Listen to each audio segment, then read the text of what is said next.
सबसे बड़ी खबर, बीजेपी ने छठी लिस्ट जारी की है जिसमें 3 उम्मीदवारों के नाम का ऐलान किया गया है। दौसा से कन्हैया लाल मीणा को बीजेपी का टिकट दिया गया है। साथ ही मणिपुर से थोना ओजम बसंत बीजेपी के उम्मीदवार बने हैं, तो वहीं करौली धौलपुर से इंदु देवी जाटव को बीजेपी का टिकट मिला है। इस वक्त की बड़ी खबर, छठी लिस्ट में 3 जो ये नाम है उस पे हम आप फोकस कर रहे हैं। यतेंद्र इस वक्त मेरे साथ है। यतेंद्र, ये बड़ी खबर, चुनावी माहौल में छठी लिस्ट भी जारी, 3 चेहरे।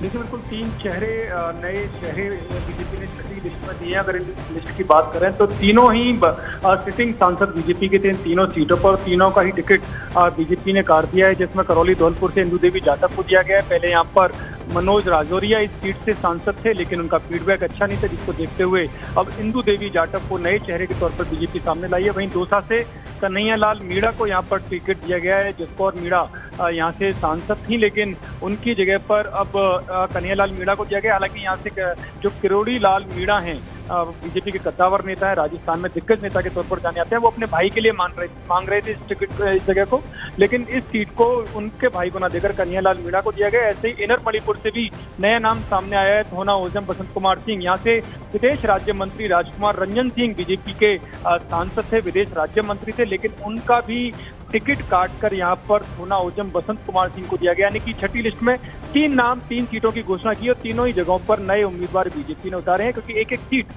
बीजेपी अपने फीडबैक के आधार पर, सर्वे के आधार पर दे रही है और कोई कोताही नहीं बरत रही, कोई चूक नहीं चाहती है। इसी वजह से कोई दिग्गज नेता भी हो या किसी भी तरह की उसको जिम्मेदारी रही हो, लेकिन अगर उनका फीडबैक ठीक नहीं है तो बीजेपी उनका टिकट काटने से नहीं चूक रही है। जी, शुक्रिया।